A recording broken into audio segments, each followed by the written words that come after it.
Good morning from Dallas. I'm the artist presently known as Zan Truluck. This is Masterpiece Studio, and this is a little bit of Saturday morning cartoons for you all. So this is my wearable art that I released yesterday, and it's my t-shirt entitled Your Black Friends Are Tired, and it's the first kickoff in a series surrounding the concept of what it means to be exhausted as a black person in America. I'm approaching that from two different aspects of my art, one being your black friends are tired, and then also your black employees are tired.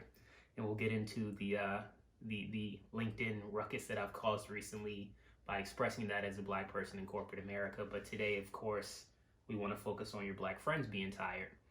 So back to that idea of Saturday morning cartoons, I lived for that as a kid.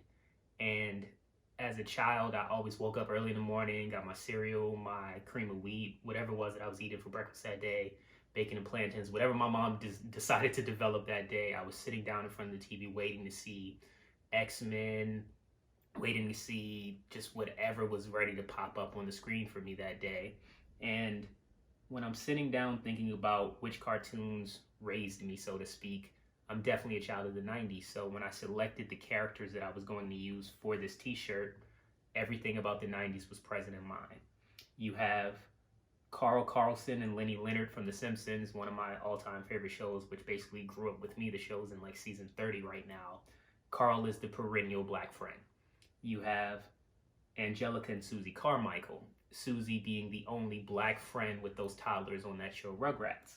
And then you have Doug Funny and Skeeter Mosquito Valentine, and Skeeter being clearly the black friend. However, as I've mentioned in the past, the creators of Doug chose to select a blue character rather than actually putting a black character in that world, even though it was very clear that Doug was a white man or a white boy at the time.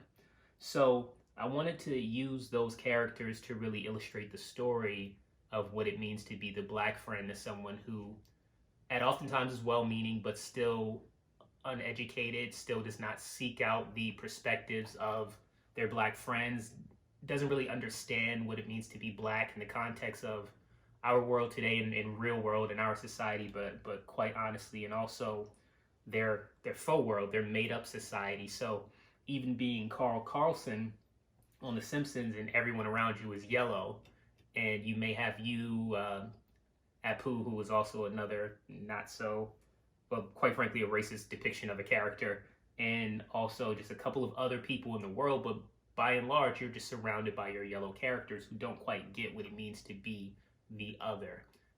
That's a concept that I continue to explore in work and outside of work when we talk about inclusiveness and being the other and feeling otherness. How do you deal with that, and how do you share that perspective to let other people know empathetically what it really feels like to be an outsider?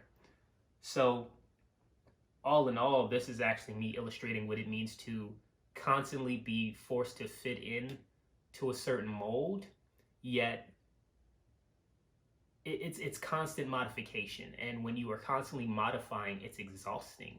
When you are constantly faced with the things that we're faced with in the world at present day and have been faced with from the time we were brought to this country as black people, you are placed in this context of how do I deal?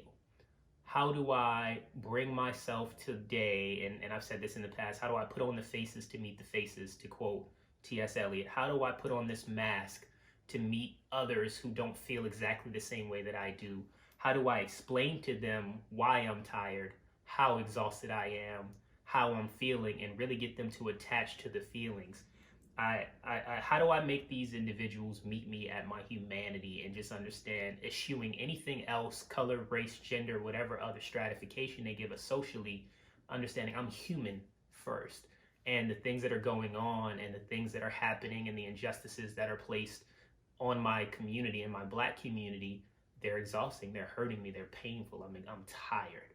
And we get to having these very cartoonish depictions of very serious issues. So when you look at the relationship between Carl and Lenny, and on that show specifically in The Simpsons, Carl and Lenny are legitimately the only best friends on the show. You don't see that pair without one another.